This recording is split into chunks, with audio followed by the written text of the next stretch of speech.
This is the incredible story of Prophet Muhammad and Khadijah, a love story that would shape the future of Islam forever. What made the richest woman in Mecca choose an orphan with no... Yet all of Mecca trusted him so completely that they gave him one unforgettable title. Even before prophethood, they called him Al-Amin. He worked as a shepherd, the shepherd, before becoming a successful merchant. His honesty became famous throughout. Welcome to today's Explainer. I am so incredibly thrilled to guide you through this one. Today, we're unpacking a truly fascinating historical journey. We are going to look at how a young, vulnerable orphan with no political leverage and no inherited wealth managed to become universally known as the most trustworthy man in all of Arabia. And honestly, more importantly, we're going to see how that very reputation forged one of the most remarkable partnerships in human history. So, how did an orphaned boy with no wealth or power win the heart of Arabia's most successful businesswoman? I mean, it sounds like the premise for a novel, right? But this is deeply rooted in historical fact. As we'll see, the answer doesn't lie in some brilliant business strategy or a clever political alliance. The answer lies entirely in an unbreakable character, a character that was built step by painful step through immense early hardship. Section 1. The Orphan of Mecca. Okay, let's dive into this, because to really understand the man, we first absolutely have to understand the child and the profound, staggering losses that shaped his earliest days. Before he was even born, Muhammad Sallallahu lost his father. Then, at just 6 years old, imagine this, he's returning from a journey to his father's grave, and right there in the middle of the desert at a place called Abwa, his mother, Amina, becomes gravely ill and passes away. He loses the only parent he has ever known. Then, just 2 years later at age 8, the grandfather who took him in also passes away. This rapid, heartbreaking succession of childhood losses acted as an intense crucible. But instead of breaking him, these trials forged a young boy of extraordinary patience, deep compassion, and profound humility.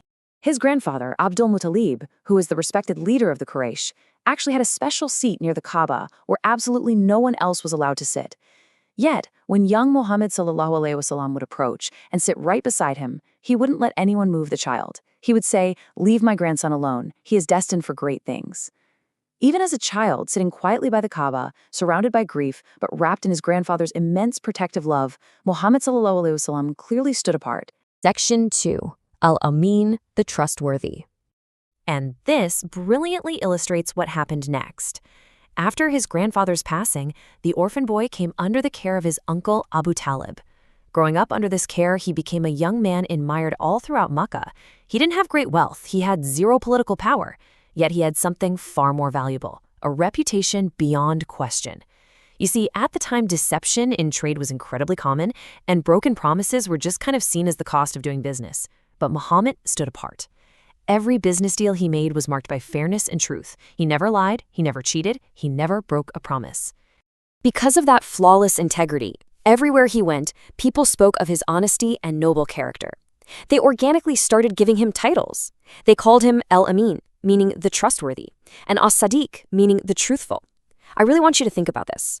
Long before prophethood, these remarkable titles were his most valuable asset. His character won the hearts of the people, completely replacing any need for gold or political status. Section 3. The Caravan to Syria. So that pristine reputation eventually caught the attention of a really powerful figure.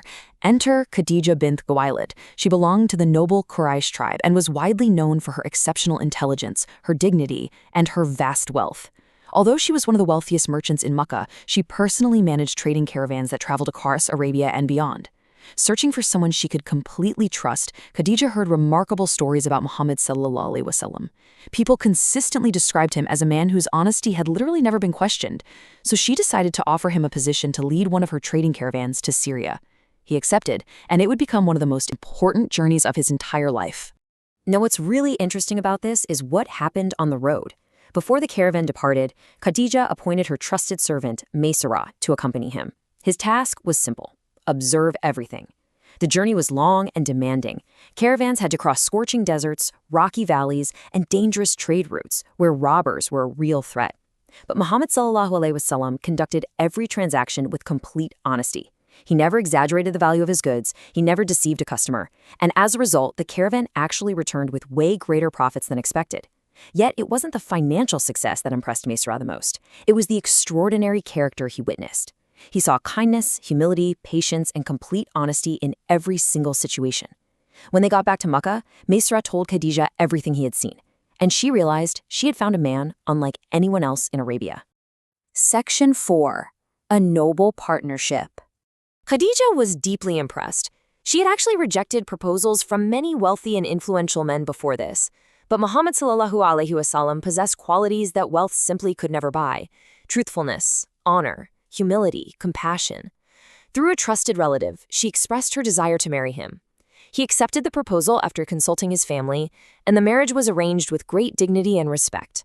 Muhammad ﷺ was exactly 25 years old at the time of their marriage, and for the next 25 years, he would remain fiercely and devotedly married to her, never taking another wife during her entire lifetime. Together, they raised a truly loving family. Among their children were Qasim, Zainab, Ruqayya, Kulthum, Fatima, and Abdullah. Now, according to the most widely accepted historical reports, Khadijah was around 40 years old at the time of their marriage, though some sources do mention younger ages. But despite the age difference, their marriage became one of the most beautiful partnerships in history. Their home was just filled with mutual trust. And even though some of their children tragically passed away in childhood, the family remained completely united through every single joy and hardship. Khadijah wasn't just his wife, she was his closest friend. Section 5. The First Believer. Fast forward a few years, when Muhammad ﷺ received the first revelation in the cave of Hira, he returned home completely overwhelmed by the terror and the physical toll of what he had just experienced. He raced straight to his ultimate sanctuary and confidant. He bursts in saying, "Cover me, cover me!" And without a moment's hesitation, Khadijah was there to comfort him. So the crucial point is how she responded to him in that moment. She reassured him with words that have literally echoed throughout history. She said, "Allah will never disgrace you. You maintain family ties, speak the truth, help the poor, honor your guests, and support those in need." She essentially lists the very character traits that earned him the title of Al-Amin in the first place, using his pristine past to validate what was happening to him. Because of her profound understanding of exactly who he was, she instantly became the very first person to accept the message of Islam, the first believer. Over the coming years, as the message spread, things got incredibly tough. The people of Mecca turned violently against him, but Khadijah provided absolutely unwavering support. When others rejected him, she believed in him. When they mocked him, she defended him. During the brutal years when the Muslims were literally boycotted and forced to endure starvation, this wealthy, noble woman stood right beside him, spending her vast wealth to support the community. She never once abandoned him, not even in the darkest days.